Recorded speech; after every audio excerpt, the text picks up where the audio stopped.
तर जिथे भाजपचे उमेदवार जिंकतात तिथे दादा गट दावा करताय। भाजप नेते मोहन जगताप यांनी हे वक्तव्य केलंय। राज्यात 28 जागांवर भाजप अजित पवारांमुळे पिछाडीवर असल्याचं मोहन जगताप म्हणाले।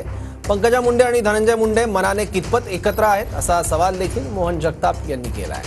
मला उमेदवारी देत असाल तर पक्षात प्रवेश द्या अशी पवार ठाकरेंना विनंती देखील त्यांनी केली आहे।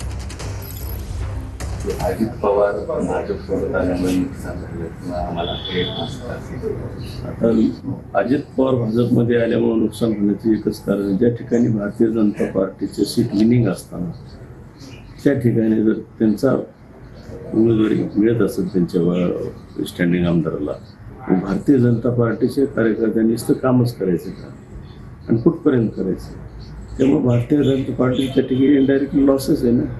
आज महाराष्ट्रात 28 सीट या घडामोडीमुळे भारतीय जनता पार्टीची विनिंग सीट 28 राज्यात माझ्या माहितीने, मला जेवढं माहिती तेवढी ते धोक्यात आले। माझ्यासारखे असे 28 जण राज्यात, त्यामुळं संख्याबळामध्ये भारतीय जनता पार्टी त्या ठिकाणी नुकसानच आहे।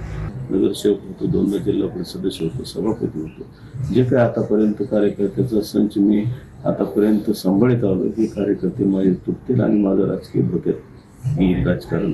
त्यामुळे मला वेगळा निर्णय नाईलाज असतो घ्यावा लागेल। शरद पवारांचं निमंत्रण तुम्हाला आलंय अशी चर्चा आहे बंद दारात। निमंत्रण येणं हे प्रत्येक पक्षाला वाटतं की आपला पक्ष मजबूत व्हावा। शरद पवार साहेब असतील, मान्य उद्धव साहेब असतील, हे निमंत्रण येणे साहजिक आहे। प्रत्येक नेतृत्वाला वाटतं की आपल्याला त्या ठिकाणी विनिंग कॅन्डिडेट आपला कार्यकर्ता उभा राहायला पाहिजे, आपला पक्ष उभा राहिला, हे सगळ्या पक्षाला वाटत असते। त्यामुळे पवार साहेबांना जरी मला त्या ठिकाणी बोलवलं असेल किंवा उद्धव साहेबांना जरी बोलवलं असेल, मी त्यांना एवढीच विनंती केली, साहेब जर उमेदवारी देत असेल तर माझा प्रवेश घ्या, नसता